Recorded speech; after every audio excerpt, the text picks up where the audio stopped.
Diabetes বা মধুমেহ রোগ দুই প্রকার। প্রথমত হইল ডায়াবেটিস টাইপ 1 টাইপ 2। আমরা ডায়াবেটিস কীভাবে শনাক্ত করব, সেই জন্য একটা প্রাথমিক কোনো ফার্মেসিতে গিয়ে আপনি নিকটস্থ কোনো ফার্মেসিতে গিয়ে আপনি খাবারের সম্ভব মানে খাবারের 2 ঘন্টা 10 মিনিট পরে যেই ব্লাড টেস্টটা করবেন তাকে বলা হয় ডায়াবেটিক্স, যেটা টেস্টের নাম হলো আরবিএস। অর্থাৎ আপনি খাবারের ঠিক 2 ঘন্টা 10 মিনিটের ভিতরে আমরা এই টেস্টটি সম্পন্ন করি। এই টেস্টটির নাম হলো র্যান্ডম সুগার ব্লাড।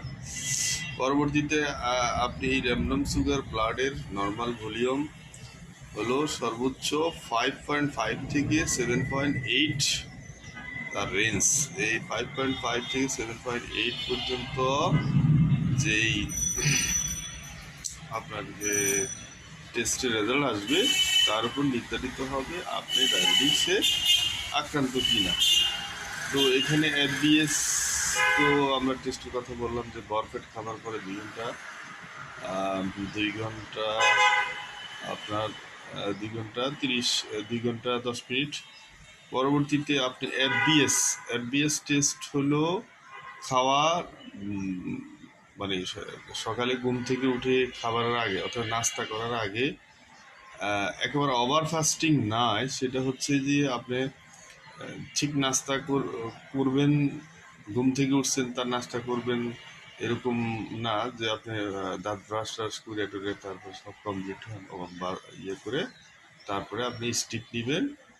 সেটা যেন নাস্তা যে খাবেন সেরকম ঘুম থেকে উঠার পরপর যে নাস্তা খাওয়ার একটা টাইম আছে। এখন আমি বললাম যে ঘুম থেকে উঠছি আমি সকাল 7টায়, আমি নাস্তা খাবো 9টায়, না, আপনি 7টায় ঘুম থেকে উঠলে আপনার 7টা 10 থেকে মানে সর্বোচ্চ 10 মিনিটের ভিতরে আপনি স্টিপ দিয়ে আপনার ডায়াবেটিসটা টেস্ট করে নিতে পারেন। সেই ভলিউমটাও 4.5 থেকে 5.5, অর্থাৎ খালি পেটে আমাদের 4.5 পর্যন্ত এটা আমরা নর্মাল রেঞ্জ।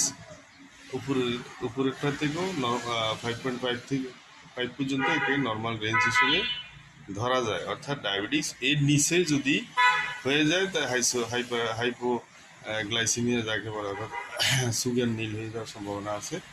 তাহলে প্রথমত যে এটা করবেন সেটা হলো এফবিএস, এফবিএস।